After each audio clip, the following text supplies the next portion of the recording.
ஒரு மகிழ்ச்சியான செய்தி. இதயம் நலனையின் விலை லிட்டருக்கு ரூபாய் 105 குறைஞ்சிருக்கு.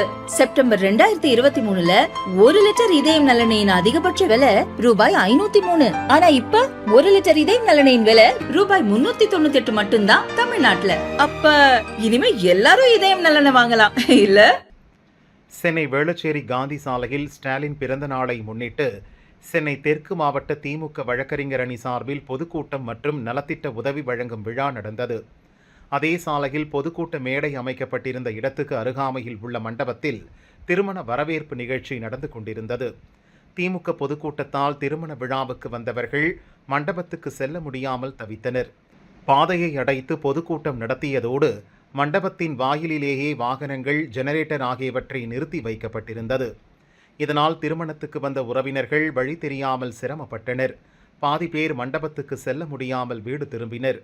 இது மட்டுமில்லாமல் திருமண மண்டபத்தில் மேளம் அடித்த போது கூட்டம் தடைபடுவதாக கூறி கட்சி நிர்வாகிகள் உள்ளே சென்று மேளமடிக்க வேண்டாம் என கூறியுள்ளனர். இதனால் திருமண வீட்டார் செய்வதறியாது நின்றிருந்தனர். இதையும் தாண்டி பொதுக்கூட்டத்துக்கு கட்சியினர் மற்றும் நிர்வாகிகள் மண்டபத்துக்கு உள்ளே சென்று திருமண விருந்திலும் உணவு அருந்தினர். இதை கண்ட திருமண வீட்டார் மண்டபத்துக்கு உள்ளே வெளியாட்கள் வராமல் இருக்க பாதுகாப்புக்கு நிற்க வேண்டிய சூழல் ஏற்பட்டது. ஆளுங்கட்சியினரே இப்படி செய்யலாமா என திருமண வீட்டார் புலம்பியபடி இருந்தனர். மக்களுக்கு தொந்தரவு இல்லாமல் கட்சியினர் கூட்டம் நடத்த வேண்டும் என வலியுறுத்தினர்.